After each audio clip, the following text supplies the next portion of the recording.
এই নির্বাচন নিয়ে আমাদের যে প্রস্তুতি, আমি মনে করি যে আমাদের প্রস্তুতিটা মনে হয় সর্বোচ্চ প্রস্তুতি। আপনারা জানেন যে আমাদের প্রত্যেকটা কেন্দ্রে ১২ জন আনসার, গুরুত্বপূর্ণ কেন্দ্রগুলোতে ৪ জন পুলিশ এবং সাধারণ কেন্দ্রগুলোতে ৩ জন করে পুলিশ সদস্য আছে। এর বাইরে আমাদের ৬৬টা মোবাইল টিম আছে, ১২টা স্ট্রাইকিং টিম, ২টা স্ট্যান্ড বাই টিম নির্বাচনের সময় কাজ করবে। আর জিনিয়া অ্যাপটা সম্পর্কে আপনারা জানেন, আমাদের প্রত্যেকটা কেন্দ্রের ইনচার্জ যারা আছে, ২৯৪টা ভোট কেন্দ্র আমাদের এখানে, সিলেট ১-এ ২১৫, আর বাকিটা সিলেট ৩-এর। তো এগুলো তাদের প্রত্যেকের কাছে এই যে জিনিয়া আছে।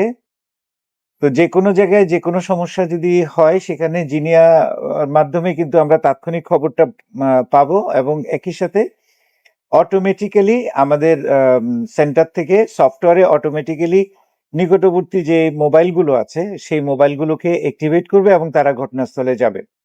এর বাইরে আমাদের এই ৬টা থানায় 10টা ড্রোন সার্বক্ষণিকভাবে চলতে থাকে, এবং যে কোনো ঘটনার আগে কোথাও যদি এরকম অবৈধ জমায়েত বা অবৈধ কোনো অস্ত্র-শস্ত্র, লাঠি-সোঁটা এগুলো দিয়ে কেউ কোথাও অবস্থান নেয়, সেটা কিন্তু আমরা আগেই আইডেন্টিফাই করতে পারবো।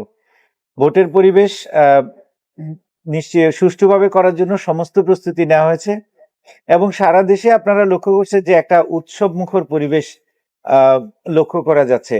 গ্রামে গঞ্জে, বাসে, ট্রেনে, লঞ্চে সব জায়গায় মানুষের উপচে পড়া ভিড় শুধুমাত্র ভোট দেওয়ার জন্য। এই যে দীর্ঘ ১৭-১৮ বছর পরে এই ভোটের এই পরিবেশটা দেখে আমরাও অত্যন্ত আশান্বিত যে জনগণ যেভাবে চায় একটা উৎসব মুখর পরিবেশে ভোট প্রদান করবে, সেটার জন্য সমস্ত প্রস্তুতি আমরা রেখেছি। আমরা গত ২ দিন আগে মাইনরিটি কমিউনিটি যারা, তাদের সাথে কথা বলেছি এবং তাদেরকে আমরা বলেছি যে যারা ভোট দিতে চান তারা নির্ভয়ে ভোট দিতে পারবেন। কোনো মানে কেউ, যে কোনো ব্যক্তি, কোনো গোষ্ঠী, কোনো দল যদি কাউকে ভোট দিতে বাধা প্রদান করে, সেক্ষেত্রে আমাদের জিনিয়া অ্যাপ কিন্তু খোলা আছে।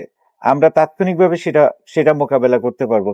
আর সর্বসাধারণের প্রতি, সকল ভোটারের প্রতি অনুরোধ, আপনারা নির্ভয়ে ভোট কেন্দ্রে যাবেন, এবং নিরাপত্তার সমস্ত দায়িত্ব আমরা নিয়েছি। ইনশাল্লাহ একটা সুন্দর, সুষ্ঠু, আনন্দ মুখর, উৎসব মুখর পরিবেশে ভোট সম্পন্ন হবে।